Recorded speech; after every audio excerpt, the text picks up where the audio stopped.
Why XXX is written on rum bottles?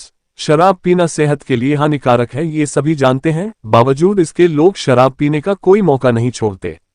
Bharat दुनिया का सबसे अधिक शराब कंजम्पशन वाला देश है। International spirits and wine association of India के मुताबिक भारत में हर साल 5 बिलियन लीटर शराब की खपत होती है। शराब प्रेमियों की भी अलग अलग कैटेगरी होती है।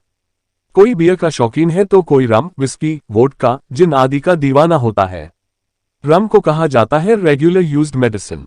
इसकी बोतल पर XXX क्यों लिखा होता है? आज हम रम की बात करने जा रहे हैं।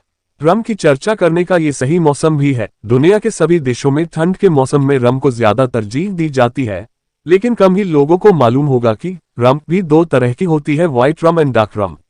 आमतौर पर व्हाइट रम का इस्तेमाल कॉकटेल्स ड्रिंक तैयार करने के लिए किया जाता है, वहीं अधिकतर लोग डार्क रम पीना पसंद करते हैं। आमतौर पर आपने डार्क रम की अधिकतर बोतलों पर XXX लिखा देखा होगा, लेकिन क्या आपने कभी ये जानने की कोशिश की कि ये क्यों लिखा होता है और इसका क्या मतलब है? चलिए जानने की कोशिश करते हैं कि आखिर रम की बोतल पर XXX क्यों लिखा होता है। रम को कहा जाता था रेगुलर यूज्ड मेडिसिन। कहा जाता है कि पुराने जमाने में रम को रेगुलर यूज्ड मेडिसिन के तौर पर इस्तेमाल की मान्यता थी। डॉक्टर भी मरीजों को दवा के तौर पर रम पीने का सुझाव देते थे। इस दौरान डॉक्टर अपनी पर्ची पर रम के साथ XXX लिखा करते थे। मतलब मरीज को बोतल की कैप से रम की एक निश्चित मात्रा 30 दिन तक दवा के तौर पर लेनी होती थी।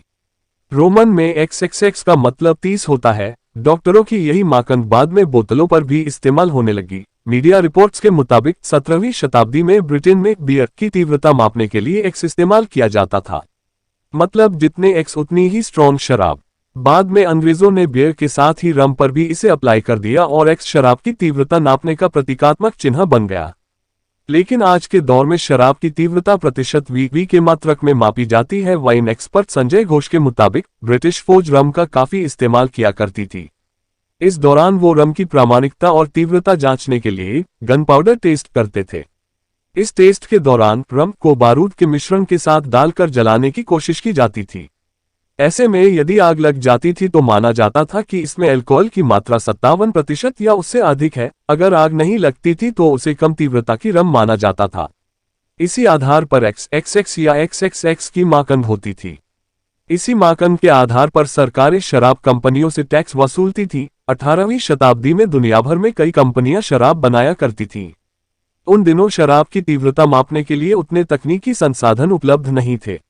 इस दौरान अधिकतर डिस्टिलरी यही दावा करती थी कि उनकी शराब सबसे स्ट्रॉन्ग है। ऐसे में अल्कोहल की तीव्रता मापने के लिए एक तरीका अपनाया गया, जिसका कनेक्शन X से है।